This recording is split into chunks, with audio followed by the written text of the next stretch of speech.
Frustrating. Hello. Oh, ladies and gentlemen, mostly gentlemen, because what kind of women do watch this? Hey man, if I could date a girl from this show, that would be great. Welcome to the obvious one, the Young Guns. Tonight we're here to talk some NFL Divisional Round football, and I'm brokenhearted. Screw you, Tom Brady. The one time I picked for you, yes, you have a crappy offense. Your defense is trash. It's fake. But he's old, so there you go. It's got a fake ranking of 7th out of 32. And Dak Prescott showed up. Now, he created a problem for himself, in my opinion. I don't know about you guys. He created a problem for himself because he needs this on a regular basis. Like, he balls out like this, and most of Cowboy Nation that has a common sense brain and are not brainwashed are going to question, where's this always been? Why haven't you always done this? Or something like this? Why can't you always play like this? Mm-hmm. So, congrats, Dallas. It's the only game I got wrong last week. Went 5-1. Hold your applause. I am the best one so far out of all of us. But, that can change because we got 7 games left. So, let's jump right in, gentlemen. I still want to see Cooper Rush, man. I want to see Cooper Rush start with the Cowboys. How about the Cowboys? We got Jacksonville at Kansas City. Trevor Lawrence versus Patrick Mahomes. That's going to be a beautiful matchup. What are we thinking, gentlemen? Man, I don't know what to think of this Jags team. Are they going to show up like they did in the second half, or are they going to be garbage and crappy like they were in the first half? Well, if they show up like they did in the first half, then we might as well just give it to Kansas City because they're not going to win if they play like that. I can't trust the Jaguars yet. I have to pick the Chiefs. The Chiefs. The thing about this game for me is that you look at the Jaguars and they've had a fantastic season for what they've been doing lately, going 10-8, 9-8 regular season, now they're 10-8, making the playoffs, and you beat the Chargers by 1 point. But they've won a lot of games by one score. They found ways to win, especially toward the end of the season. And they did have a few bad losses in the regular season. I think they're a really solid team, but I think they have another year or two to go before they're really good if they keep building toward that and Trevor Lawrence keeps getting better and better. I think that they will play hard in this game and potentially have a shot to win, but it's at Arrowhead. Kansas City is a tough place to play. Patrick Mahomes has a lot more experience, and they've been playing well all season. They've had a couple of rough games toward the end of the season, but they still won those games. I'm going to go with the Chiefs to beat the Jaguars 31-28. To Edward's point, yes, it was a second-year QB making his first playoff start, but guess what? It was the same. It'd be the same as the Chargers that won the game. I'm gonna play this one most likely safe. I'm gonna go with the Chiefs on this one. Win 42-35, and they come back from 35-7 down, like they did when they won the Super Bowl. I'm going to pick the Chiefs, and it's going to be a 38-24 victory. I love what Trevor Lawrence did to the Chargers last Saturday. I mean, I tell you what, you can take the Chargers out of San Diego, but you can't take the San Diego out of the Chargers. That's for sure. Jaguars showed that. I mean, I mean, Jaguars I have been a fantastic story all year, especially the last several weeks. I mean, I hated that they smacked down my Titans, but the moment that they smacked down the Titans the first time, I knew then they were going to be the team that won the AFC South. wish I knew then what I know now. Na, na, na, na, na, na, na. And I thought, you know, it's going to be a beautiful future for Trevor Lawrence and the Jaguars. So maybe they can break that threshold in the AFC because it's a tough conference because you got to go through the Chiefs, the Buffalo Bills, and the Cincinnati Bengals. I mean, you're And not guys, going to do it this year, obviously, but next year or the year after that and the year after that, absolutely. and I mean, obviously, you got to remember, nobody circles the wagons like the Buffalo Bills. Oh yeah, the Swami, Chris Berman, baby. Yep, no one circle the wagons like the Buffalo Bills. There we go. I will say, I mean, if somehow if somehow Jacksonville pulls this off, I wouldn't be surprised because Trevor Lawrence is known to do things like pull off these crazy upsets. Well, here's a stat that not a lot of people really know about, but well, a lot of people know about it. Who am I kidding?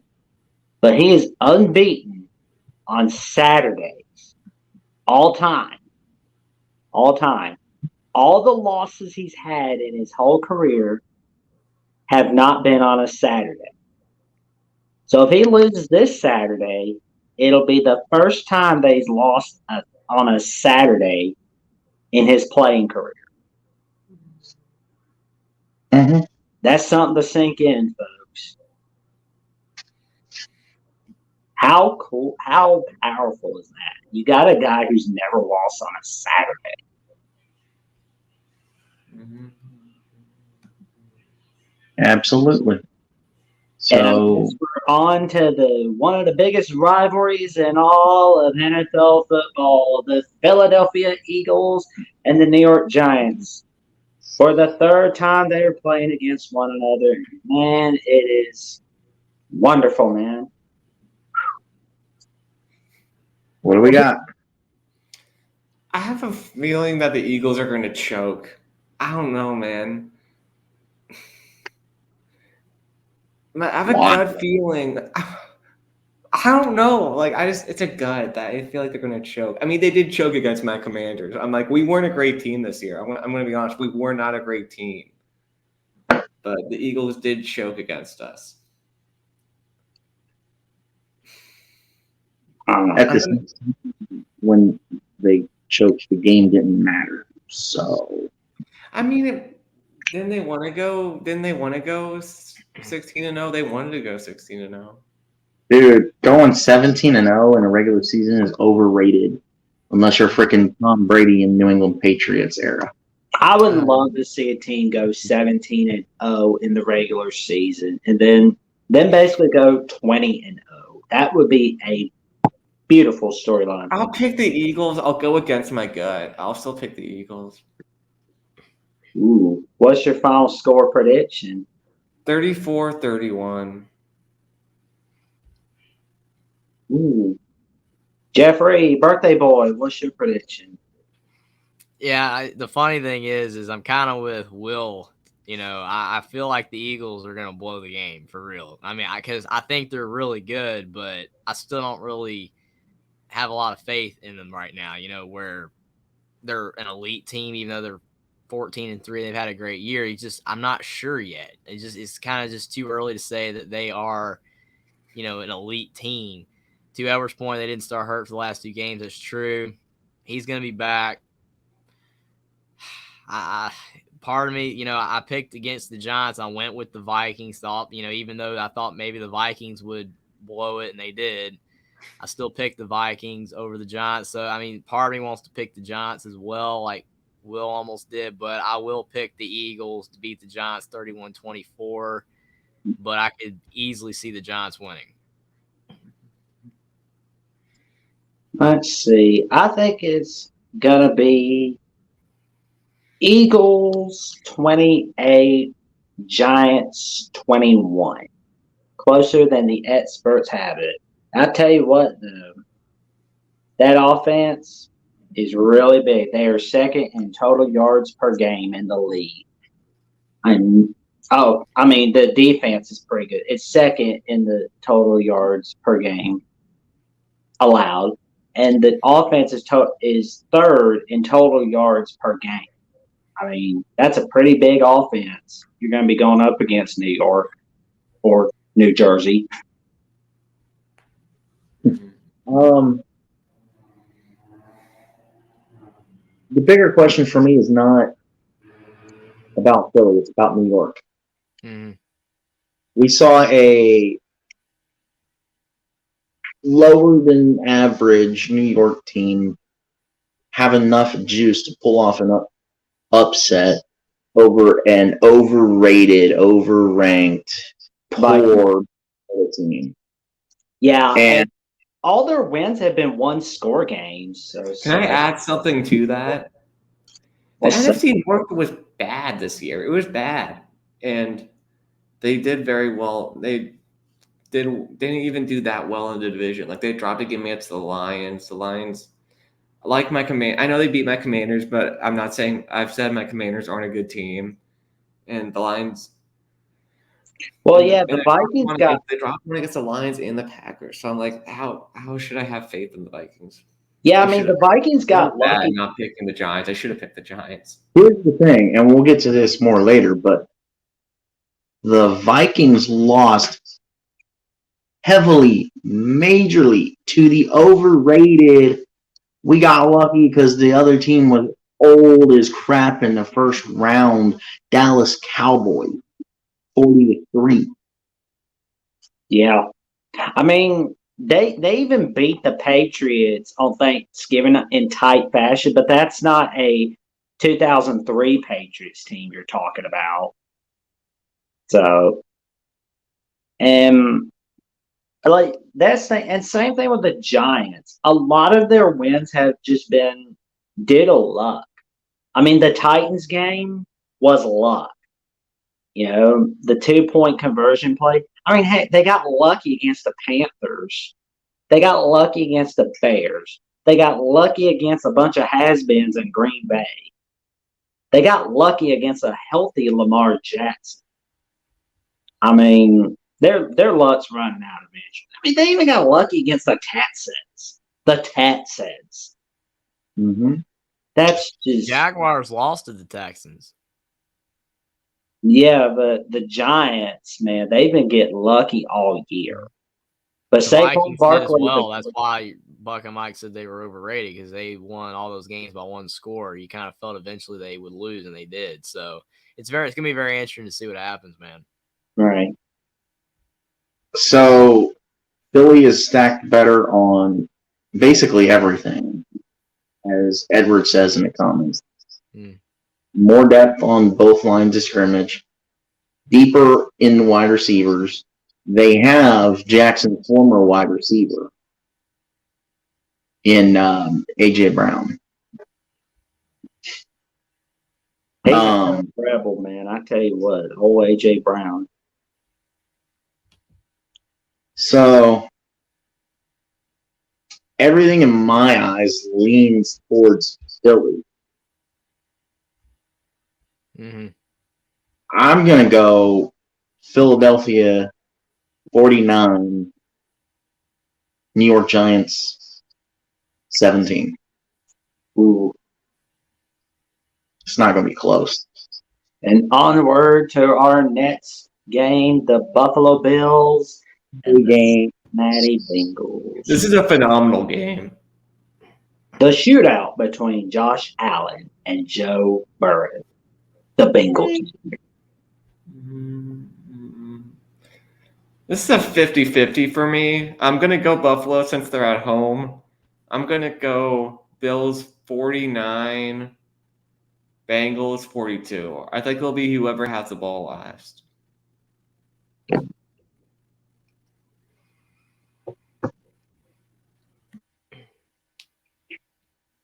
This game right here, both these teams played poor last week, and you felt like they could possibly been looking ahead.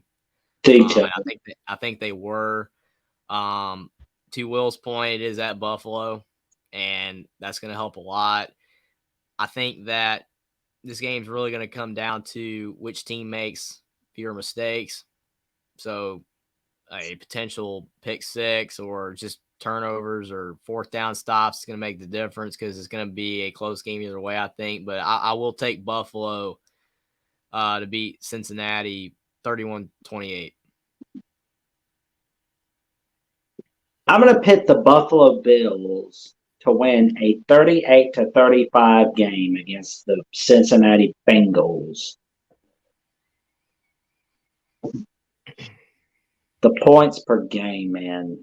Wow. Buckeye Mike, your pick. Okay.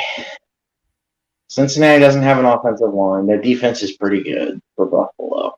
Mm. Joe can create anything in the pocket, but so can Josh Allen. The defense is good enough to hold Baltimore to 17 points. Really, Cincinnati should have lost the game.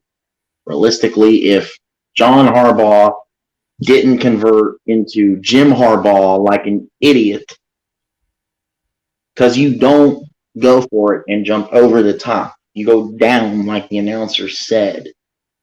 You almost like bury your QB's head into the ground past the center's butt.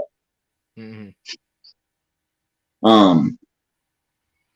Because if the Sam Hubbard return doesn't happen, Baltimore probably wins it. Mm-hmm. Obviously. That being said, how can I go against Joey Burr, Joe Shiesty? The one, the only, the next GOAT in line, Joe Burrow. The Bengal King. As much as I go back and forth and have lost sleep over this matchup, I have to go Bengals. So I'm going to go Cincinnati 38, Buffalo 36.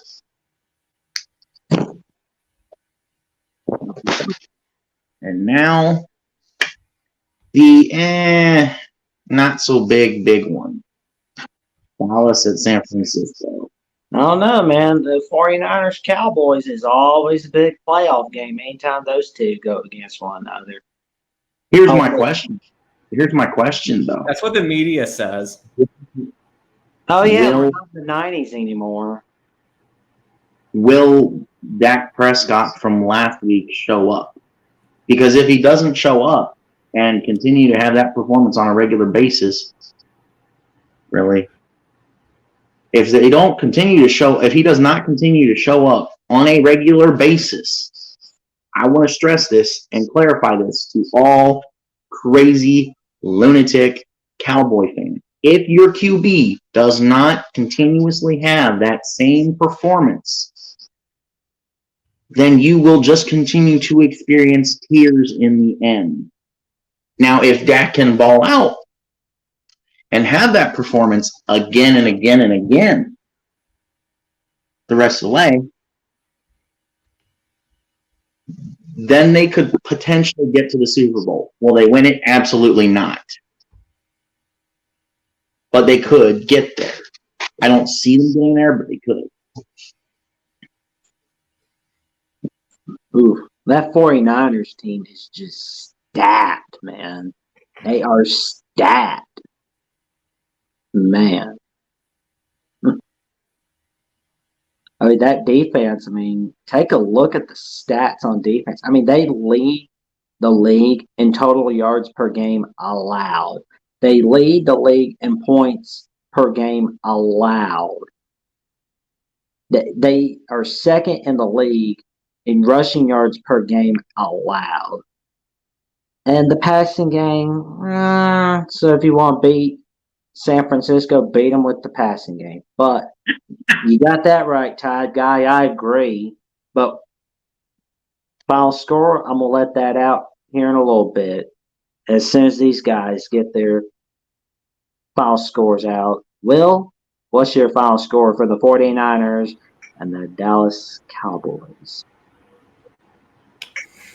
I feel like Dak's going to get smothered. I don't know. I feel like this is just really hard for the – I don't know, man. Like, I feel like Dak will have a good game, but I feel like the defense for San Fran, they're so good. They're so freaking good, man. So I'm going to go 49ers 38, Cowboys 20. I think they'll get away from Dallas. Birthday boy, Jeffrey, your pick, man. Yeah, this game, I know a lot of people are instantly counting Dallas out. And I mean, I understand. I mean, they've lost so many games in the playoffs, but they were able to beat Tom Brady, and it was an impressive performance, even though Tampa Bay did not play well. So I think they're gonna have a good game. I think that they will make this a much better game than a lot of people that are expecting a 49ers blowout. And I almost want to pick them for that, but I'm gonna pick Brock Purdy to beat Dak 28-24. I think the 49ers will win, but I think the Cowboys are gonna make it really interesting. Ooh. I'll Let tell me you ask. what, that Purdy Mania, man, that's going to be a 42-24 victory against the Cowboys. So let me ask you this: do we think it was more the Bucks being average with the oldest crap goat at quarterback position, or was it more of Dak balled out and finally showed up? Little bit of both. I think Dak played a really good game. I mean, some of the throws he made were really contested. They were good throws. I think the Bucks played okay on both sides of the ball. I just don't think they allowed Brady to do what he's capable of. Like we've mentioned before, he did not throw the ball deep until the game was over. So the play calling for the Bucks was not great. I mean, like I said, I blame Todd Bowles in the end because Brady is not meant for the 2-yard dink and dunk. You don't want to have Brady in 3rd and 6. I mean, I thought his last name was Bowles. it's Bowles. Oh, okay. With that being said, Dak in hindsight will not have another Tampa Bay performance. I'm sorry. I love you just as much as the next guy. The guy that doesn't want to be here for some reason. But Dallas is not built to go any further. Dallas is not even built really to win a wild card game realistically. I mean, they play San Francisco in a wild card game, they get slaughtered worse than Seattle did. I'm sorry. You won the game is because you got lucky and ended up with an average Bucks team. That does, yes, to Edward's point, that doesn't know how to play call because the play call. The Buccaneers are trash on the offensive line and the defense. I mean, if you saw some of the plays this year, everyone, if you watch the Buccaneers all year, you probably seen some highlights and they could not catch. But good Lord. I mean, good Lord. With that being said, the 49ers defense is just incredibly amazing. It's top tier defense. That pass rush will get to Dak. The pocket will collapse, and it'll be to the point that Dak won't be able to slip out to the numbers and throw a deep ball on the run like he did with the Bucks because the Bucks defense was just slow up front. Because Nick Bosa is going to come right off the edge, do beautiful swim move, and just boom, get to Dak all night long. So I'm going to go San Francisco 45, Dallas 3. Oh. I would say Dallas. you were being generous for yourself by giving the Cowboys 3, but nah, man. Maybe But he should here's have a given him question I even have more. about the Niners. So if whether the 49ers win the Super Bowl or not, going into the offseason of 2023, is there a quarterback controversy between Brock Purdy and Trey Lance? Because you got to remember, Trey Lance had a lot of first-round draft picks traded up for him. Mm. And Trey Brock Lance, I think Trey Lance just never worked out in Stanford, and I think he's gone. Yeah, they're trading away Jimmy and they're trading Trey. You think so? What about you, Jeffrey? What do you think, man? Well, I mean, I've always wanted them to keep Jimmy Garoppolo, but that's not going to happen. I thought actually that he was completely gone after this past season, but they, he didn't go anywhere and he got benched, but they kept him. But I mean, the way Brock Purdy's playing, especially if he does lead them to the Super Bowl, and if he does win it, he's going to be the starter. And Jimmy Garoppolo's gone, and more likely Trey Lance. Now, if he loses this game, if Brock Purdy loses this game right here, then I think there is a controversy.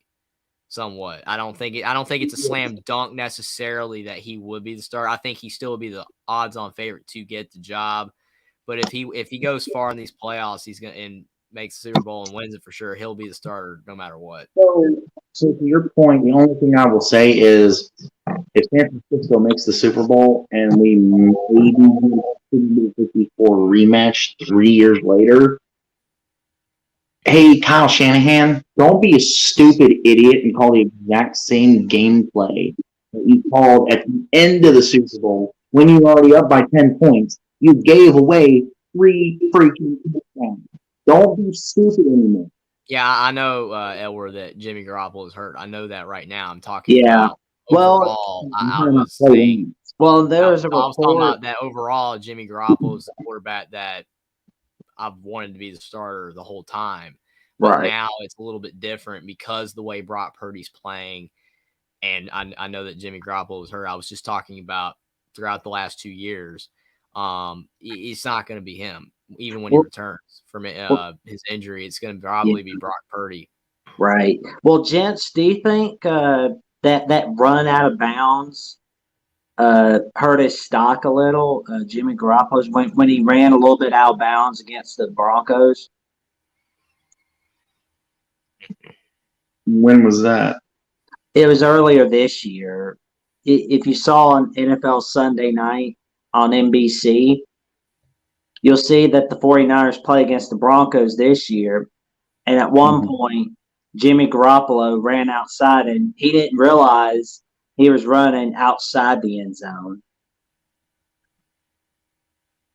No, that wouldn't have any. Because here's the thing. As hard as most people in general are on Jimmy G, no John Kitna. I think we can all admit that. Because who is more infamously noted for running out of the back of the end zone and not realizing it? John Kitna. Dan Orlovsky. That was 08 against the Vikings. Yeah. Well, John Kitna still sucked either way. So, I mean. So. Yes, it was. I think it's different when you have like a Cam Newton play where you don't pick up the ball, in the Super Bowl, but you still had great seasons overall. But people say that he's not good because of that one play. That's not the same thing as like to your point with John Kitna, he wasn't good anyway. So there's a difference between a infamous play that you did that's bad, but you were still a really good quarterback versus you had an infamous bad play, but you were bad anyway. That's worse. So, and to your point, like, I wanted to save this for like another time, but you opened the door, which is okay. To your point with Cam didn't. I used to like Cam. I don't like Cam per se anymore because he's just old and he's not as good as he used to be, which is fine. I still like him. He's probably still a good person. He still dresses kind of weird, which when you're a pro athlete, who doesn't dress weird? I mean, Russell freaking Brick Westbrook dresses weird a lot. The reason he didn't go after that fumble is to protect himself. Mm-hmm. It's not this conspiracy that, Cam Newton gave up in the middle of the Super Bowl because he didn't go for a fumble. Well, guess what? If he had went for the fumble instead of not like he did, he probably would have been done sooner than he now is.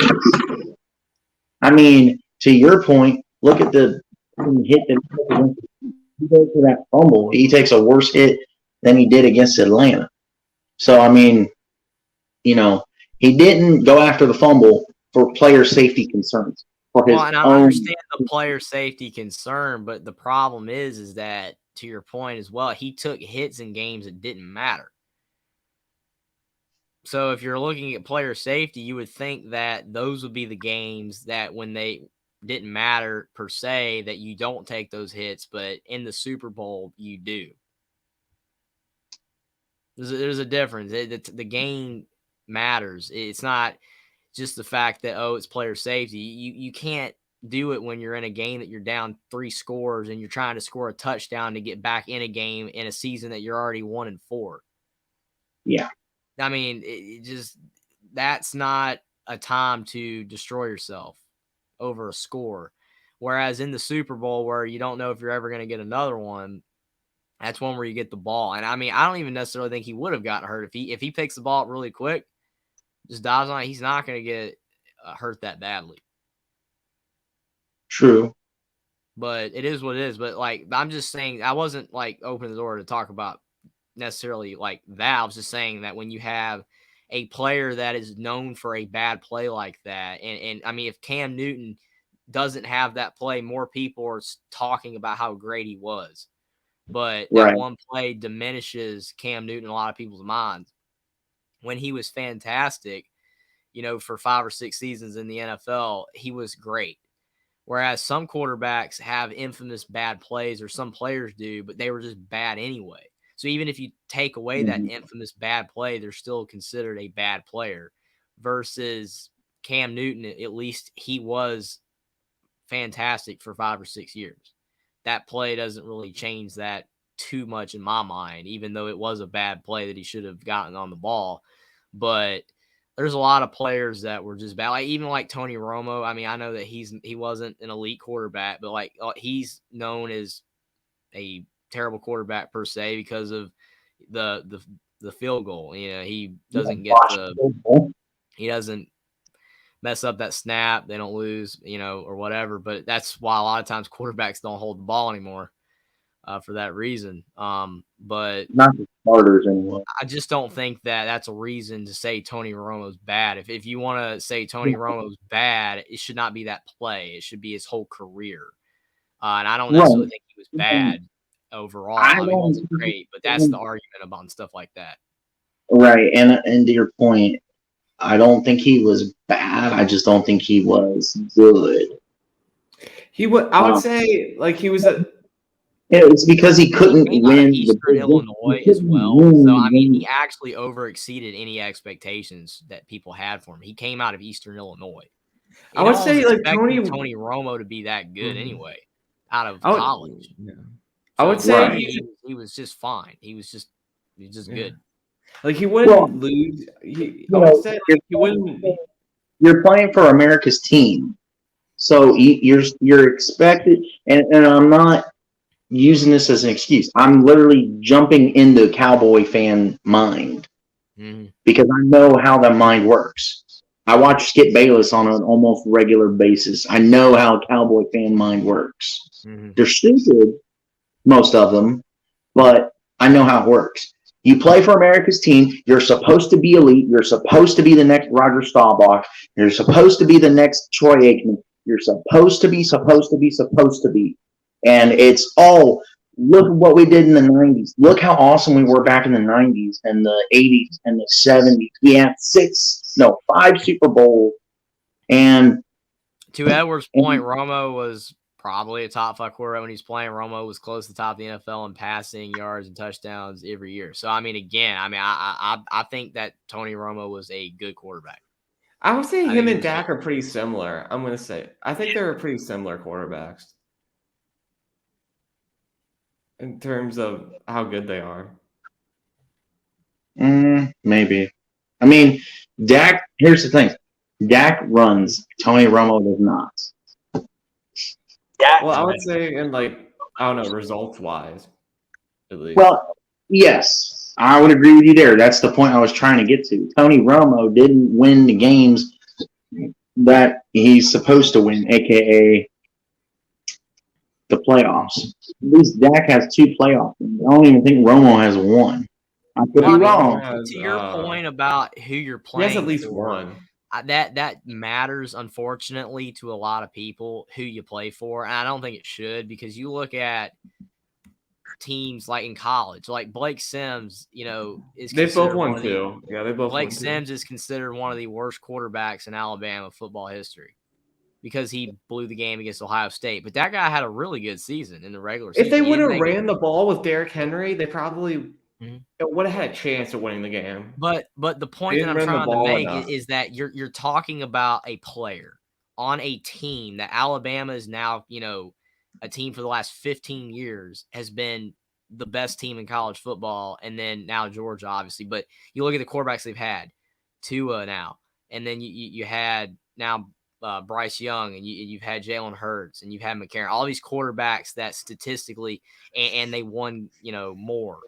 Well, Bryce Young didn't get a title, but I'm just saying that Blake Sims is considered bad. If Blake Sims was on a team that was not great and had put up the same stats, which he probably wouldn't have put up as good as stats being on a smaller team, he'd be considered great. But since he didn't win it when it mattered, he's considered bad because of who he played for. And that's to your point about Romo and even now Dak. It's like they're put on a higher pedestal when they really shouldn't. Because they're just on a football team. Yeah, I mean, it's the Dallas Cowboys, but to me, I would argue that the NFL is when you should put a quarterback less on a pedestal. Why? Because of the fact that teams are more balanced than they are in college. Right. In college, when you're playing on a great team, like that's the whole argument with Stetson Bennett. You have a guy like Stetson Bennett. Oh, he's not elite because he's on the best team in college football. He's not having to do that much. Well, again, that's arguable both ways. But in the NFL, at least, you have a lot of teams that are close to each other. There's teams that are better than others, but they're mostly equal. They all have talented players. So I think that putting, quarterbacks on a higher pedestal in the NFL should be less than in college. And when you blow games, it should not be as much on a quarterback than it is in college. Because I understand the Blake Sims arm as well. I get it, but he played for Alabama, so I get it, but it's just some people get more flack, especially quarterbacks, depending on who they play for. And I think that it really should just be the same way across the board no matter what. Or at least more leaning that way versus, oh, you're a Cowboys quarterback, you got to be that good. Or you're an Alabama. Now that Alabama's what Alabama is, you have to be Bryce Young or Tua, or you're just garbage, Blake Sims. You're horrible. You're the worst quarterback of all time when his college stats are probably better than 85% of quarterbacks that have ever played in college, but he's just garbage because of who he played for. And he didn't do as much as the others. Mm-hmm. Well, with that being said, we've kind of went longer than we probably should have. And we've covered all the games. So it's on record. Hopefully I can sweep and keep my 1-game lead over second place. Do we all have the same picks besides you picking the Bengals? I think so. I believe. Where is it? It's somewhere. So far, Will, you're 4-2. Jeffrey, you're 4-2. Buckeye Mike and I are 5-1. Oh, okay. So All right. And I gotta win something, so I mean, I gotta be careful. so So anyway, with that being said, we had fun tonight. I know this was an off night, but thank you for coming on and watching us. Thanks, Edward. And Thanks for being if here, you want to check out some awesome content, come on and watch the Young Guns. Like, comment, subscribe, and we'll see you next time. Stay safe, stay warm. Thank you for coming over to watch, and hopefully everybody does good. I'm sure since we've basically all picked the same winners, we either will do good or we're all crap and we finally don't know what we're talking about, and we just picked wrong, realistically. But yeah, tune in tomorrow for some college basketball. That should be interesting. Or no, college football news and stuff. It'll be something. But stay tuned and horns down, baby. We're back.